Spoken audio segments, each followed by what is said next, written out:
A maioria vê o que tu pareces. Poucos sentem aquilo que tu és.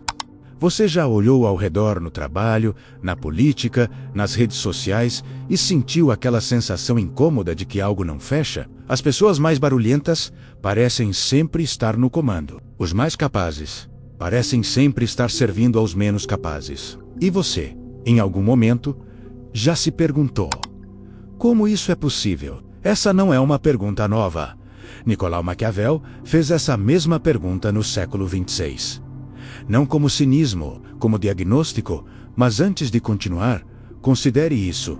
E se o problema não estivesse lá fora? E se o espelho que você precisa encarar estiver bem na sua frente? Agora, existe um fenômeno que os psicólogos organizacionais chamam de princípio de Peter, formulado por Lawrence. Peter, em 1969, que diz: numa hierarquia, cada funcionário tende a ser promovido até atingir o seu nível de incompetência. Em outras palavras, as pessoas sobem até o ponto onde param de ser boas no que fazem. E ficam lá.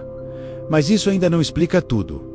O filósofo Platão, na República, descreveu algo ainda mais perturbador: a alegoria da caverna. Prisioneiros acorrentados assistem sombras na parede e acreditam que aquilo é a realidade. Quando um deles é libertado e vê à luz do sol a verdade, ele volta para avisar os outros. O que acontece? Eles não acreditam nele. E querem-motelo. A inteligência, quando exposta demais, ameaça.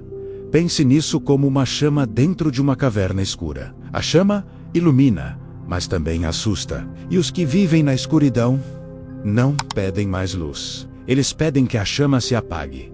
Então, por que os medíocres governam? A resposta de Maquiavel não é moral. Emek. Nica o príncipe. Ele observa que o poder raramente pertence ao mais sábio.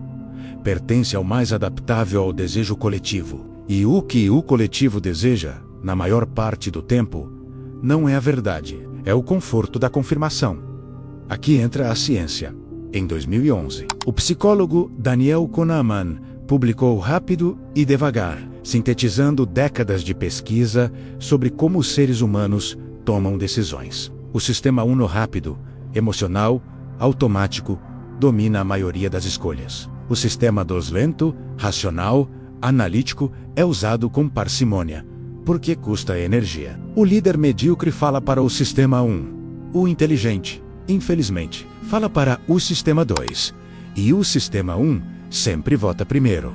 Mas há algo mais profundo ainda. O pesquisador Cameron Anderson, da Universidade de Berkeley, publicou um estudo em 2012 que mostrou que pessoas com alta confiança social, não necessariamente competência, eram consistentemente percebidas como mais capazes pelos grupos. Confiança irradia. Competência, muitas vezes, intimida. Pense no rio. A água não segue o caminho mais lógico.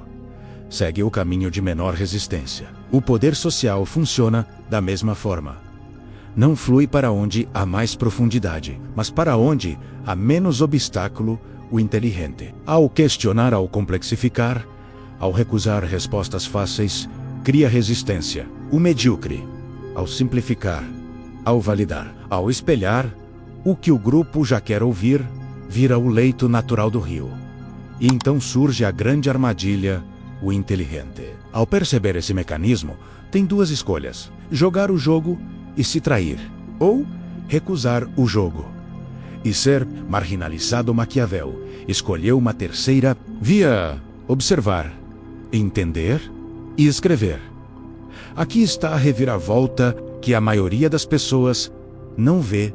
Maquiavel não era um cínico celebrando os medíocres. Era um filósofo da lucidez e o que o príncipe realmente ensina não é ser manipulador. Compreenda as forças que movem os seres humanos. Antes de tentar mudá-las, o filósofo estoico Marco Aurélio, que governou o maior império do mundo antigo, enquanto escrevia meditações sobre a futilidade do ego, chegou à mesma conclusão por outro caminho. O poder externo é uma ilusão de teatro. O único poder real é o domínio sobre si mesmo. E aqui a psicologia moderna converge com a filosofia antiga de uma forma assombrosa. O psicólogo Robert Greene, em As 48 Leis do Poder, documenta como os mais influentes na história não eram necessariamente os mais inteligentes, eram os que entendiam profundamente a natureza da percepção humana. A realidade, para o poder social, não é o que é o que parece ser.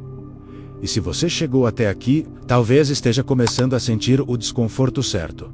Porque a pergunta não é mais: por que os medíocres governam? A pergunta real é: o que você faz com essa consciência? A chama que volta da caverna de Platão tem uma escolha: tentar forçar a luz nos olhos dos que preferem a sombra e ser destruída, ou aprender a iluminar de forma que os olhos consigam se adaptar gradualmente. Não é capitulação, é inteligência estratégica.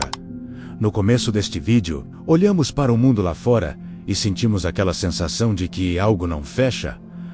Agora, você sabe que não fecha mesmo, e que nunca fechou, que chamamos de mediocridade no poder. Não é uma anomalia do sistema, é o sistema funcionando exatamente como foi projetado pela natureza humana. Selecionar o que conforta, rejeitar o que desafia, premiar a adaptação e punir a profundidade. Mas aqui está a transcendência que Maquiavel, Platão e os estoicos apontavam cada um à sua maneira.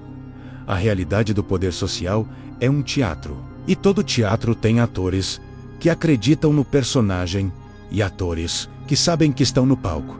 Os medíocres não governam porque são mais fortes. Governam porque acreditam no papel que estão interpretando. E essa crença irradia uma certeza que o público confunde com competência. O inteligente sofre não por ser mais capaz, sofre porque sabe que está no teatro e não consegue fingir que não sabe. A saída não é abandonar o palco, é escolher conscientemente qual papel interpretar e por quê. Maquiavel não escreveu O Príncipe para os príncipes. Escreveu para quem conseguisse ler nas entrelinhas, para quem fosse capaz de ver o teatro como teatro e ainda assim escolher a chama que ilumina a caverna. Não precisa competir com a escuridão. Ela só precisa continuar acesa.